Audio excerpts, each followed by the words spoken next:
ईश्वर का नाम जाप क्यों करना चाहिए? जय श्री राम। तो मैं नीतू पांडे यूट्यूब चैनल पर आप सबका स्वागत करती हूँ। आज के इस कथा या इस प्रसंग का वर्णन श्रीमद् भागवत से लिया गया है। भगवान श्री कृष्ण ने अपने श्रीमद् भागवत में लोगों की गरीबी के बारे में बताया है और कहा है कि आखिर क्यों ईश्वर के नाम जप का ही शरण लेना चाहिए, क्योंकि आजकल की दौड़ती भागती ज़िंदगी में भगवान की सेवा करना लोगों के लिए मुश्किल हो गया है और नाम जप करके वो इस सेवा को भी प्राप्त कर सकते हैं, क्योंकि मनुष्य अपने जीवन में जो कार्य करता है उसे वही कार्य लगन से करना चाहिए, मन लगा कर करना चाहिए। कहते हैं कि जिस कार्य को आप मन लगा कर करते हैं वही कार्य ईश्वर का स्वरूप बन जाता है। ईश्वर को पाने का सरल माध्यम एक तरह से ये भी है। कहते हैं जीवन में जीने के लिए हमेशा सुख नहीं होना चाहिए, क्योंकि जब तक आपको दुख की अनुभूति नहीं होगी, दुख के बारे में आप जानेंगे नहीं, तो सुख आपको अच्छा नहीं लगेगा। जब मनुष्य के जीवन में दुख आता है तो उसे अभाव सताती है, वह रोता है, बिलखता है और उस चीज़ के लिए तड़पता है, दिन रात बैठकर जद्दोजहद करता है, यानी उस चीज़ को पाने के लिए। जीवन एक तपस्या ही तो है, इसीलिए तो कहते हैं कि तपस्या घर में बैठकर नहीं की जाती है, दौड़ भाग कर और अपने कर्म और कर्तव्यों को पूरा करके की जाती है। जो मनुष्य अपने जीवन में अपने कर्तव्य को पूरा करने के लिए इस तरह से दौड़ भाग करता है और अपनी जिम्मेदारी को समझता है, वही मनुष्य ईश्वर की सबसे समीप होता है और अंत समय में उसकी ही सद्गति होती है। आप और मैं ये सोच लेते हैं कि इस तरह से कार्य करने। जीवन संघर्षों का नाम है। इस जीवन में सुख और दुख हमेशा लगे ही रहते हैं। मनुष्य जीवन बड़ा ही अनमोल होता है, क्योंकि सभी जीव जंतु, छोटे जीव जंतु मनुष्यों पर निर्भर कर सकते हैं और मनुष्य भी इन जीव जंतुओं का उपयोग सही तरीके से करता है। लेकिन क्या आप और हम दुखों से उबर सकते हैं? नहीं ना। देने वाला हमेशा बड़ा होता है, चाहे वो धन देने वाला हो या फिर ज्ञान देने वाला हो, उसके चरणों में रहकर ही प्राप्त किया जा सकता है। भगवान श्री कृष्ण कहते हैं कि जो मनुष्य गरीबी को अपना दुख नहीं समझता है, बल्कि उसे अपने काल के चक्र का एक बात समझकर कि मेरा प्रारब्ध है, उसे काटता रहता है, वह मनुष्य कभी दुखी नहीं होता है।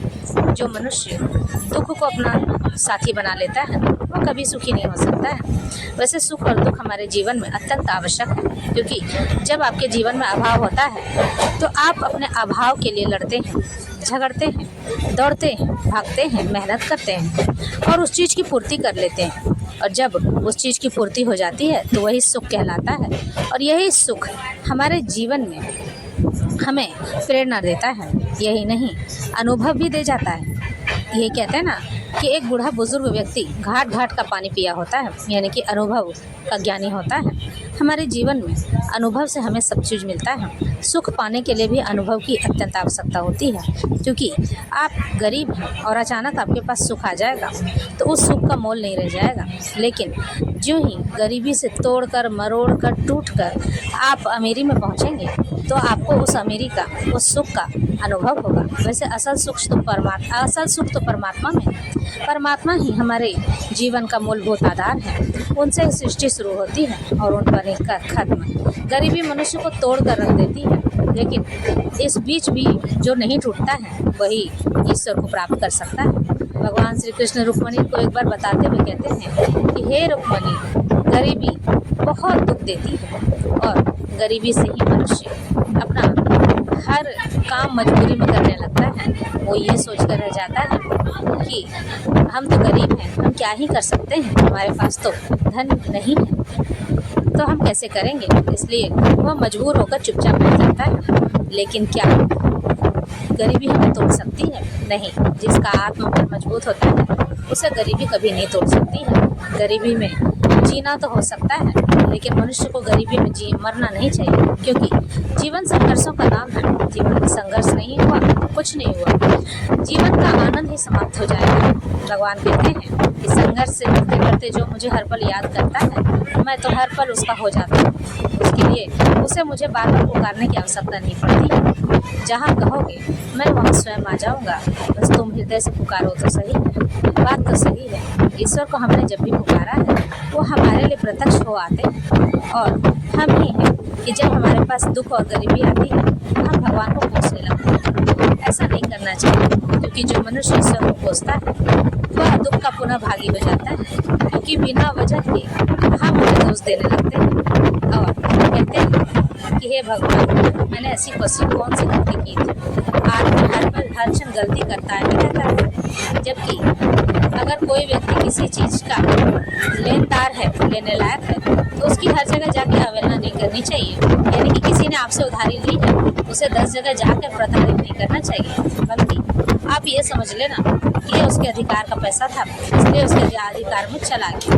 भगवान निर्णय या फिर किसी के साथ न्याय बहुत ही सफलतापूर्वक करते हैं, क्योंकि जो मनुष्य अपने निर्णय को ईश्वर पर छोड़ देता है, भगवान उसके साथ हमेशा न्याय करते हैं और कहते हैं, जब तुमने अपना सब कुछ मुझे दे दिया है तो तुम्हें सोचने की आवश्यकता नहीं है, तुम सोचो मत, बस कर्म करते जाओ। मनुष्य का कर्म इतना अच्छा होना चाहिए कि मनुष्य अपने जीवन में हो रही हर घटनाओं को बस सरलता से देख सके, माया से बाहर आ सके। माया बड़ी ही प्रबल होती है, मनुष्य को मनुष्य से जोड़कर उसे मोह में बांध देती है, लेकिन जब आप मोह में बन जाते हैं तो आप इस मोह माया से निकल नहीं पाते और ईश्वर आपको कहते हैं कि इस माया से तो निकलो, तब तो मुझे पाओगे।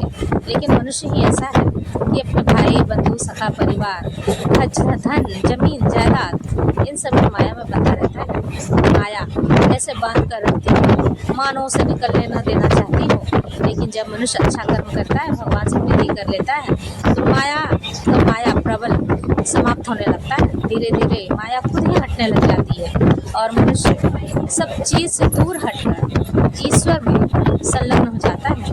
उसे हर जगह ईश्वर ही दिखाई देते हैं। ईश्वर से प्रीति हो जाने पर वो कोई और बात करेगा ही नहीं, केवल ईश्वर की ही बात करेगा। उसे मान सम्मान की भी चिंता नहीं होती, जो मान दे रहा है या मेरा अपमान कर रहा है, यही तो बात है। जब ईश्वर का नाम लेने पर इतना कुछ हो सकता है, हमें ईश्वर का नाम क्यों नहीं लेना चाहिए। ईश्वर का नाम लेने से ही मनुष्य अपने दुखों के इस भव सागर को पार कर जाता है। ईश्वर के नाम में बड़ी ही ताकत है, बड़ा ही बल है। ईश्वर का नाम लेने से ईश्वर स्वयं आते हैं और मनुष्य अपने जीवन का कार्य भी सही ढंग से सुचारू रूप से कर सकता है। कहते हैं ना कि मनुष्य के जीवन में हर हो रही घटना एक नई घटना को जन्म देता है। आप ईश्वर का नाम जप करते हैं, अपने आने वाले पीढ़ी का जीवन सुधारते हैं, गरीबी से उसे उबारते हैं। यानी कि आपको जो दुख सहा वो दुख आपके आने वाली पीढ़ी को नहीं मिलेगा। यही कारण है ईश्वर के नाम के जप करने का। ईश्वर के नाम का जप करना मनुष्य के लिए उतना ही लाभदायक है जितना कि धन में बढ़ोतरी होना आवश्यक है। जीवन में सुख और दुख हमेशा लगा रहता है, इससे तो हमेशा प्रीति करके चलना चाहिए, क्योंकि जो लोग इसे अपना मान लेते हैं ना, ये लोग उससे दूर हटने लगते हैं। ईश्वर से बड़े बड़ा इस नारायण से बड़ा कहते हैं भगवान भोलेनाथ सभी मनोकामना पूर्ण करते हैं। हमें उनकी शरण में ही रहना चाहिए। भगवान भोलेनाथ की शरण में जाने से मनुष्य अपने हर सुख हर दुख को भूल जाता है और यही नहीं, भगवान उसे नई राह दिखाते हैं ताकि वो अच्छा जीवन जी सके, अपने आने वाले कुल का, अपने आने वाली पीढ़ी का उद्धार कर सके। श्री हरि नारायण और भगवान शिव दोनों एक ही हैं, हम दोनों को अलग नहीं कर सकते। इसलिए मेरी सभी कथाओं और बातों दोनों ही नजर आते हैं, क्योंकि एक तो मेरे गुरु और दूसरे मेरे इष्ट। इसलिए आज की यही बातचीत यही संपन्न करते हैं।